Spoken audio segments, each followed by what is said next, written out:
এই যে দেখতেছেন এটা একটা সিগন্যাল। এই যে রেড কালার যে নাম্বারগুলো উঠতেছে, এই রেড কালার নাম্বারটা যখন চলে যাবে, যখন গ্রিন কালার নাম্বার আসবে তখন গাড়িগুলো চলবে। আর এই যে রেড কালার নাম্বারের কারণে গাড়িগুলো এখানে দাঁড়িয়ে আছে, সবগুলো গাড়ি দেখছেন। বাংলাদেশে কোনো সিস্টেম আছে, এই যে রেড কালার, এই যে গ্রিন কালার চলে আসছে, এখন গাড়িগুলো যাইতেছে। কিন্তু বাংলাদেশে যারা বাইকার ভাই আছে তারা কিন্তু এই সিগন্যালগুলো মানে না। এরা কি করে, সিগন্যাল অমান্য করেই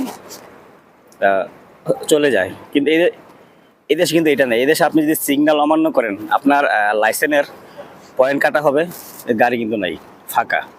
আপনার লাইসেন্সের পয়েন্ট কাটা হবে আর আপনাকে জরিমানা করা হবে।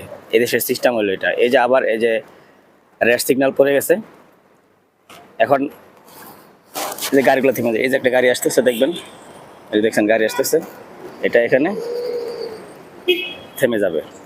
দেখছেন এই যে সিগন্যাল পড়লো আর গাড়িটা থেমে গেল। এই হলো দুবাই সিস্টেম।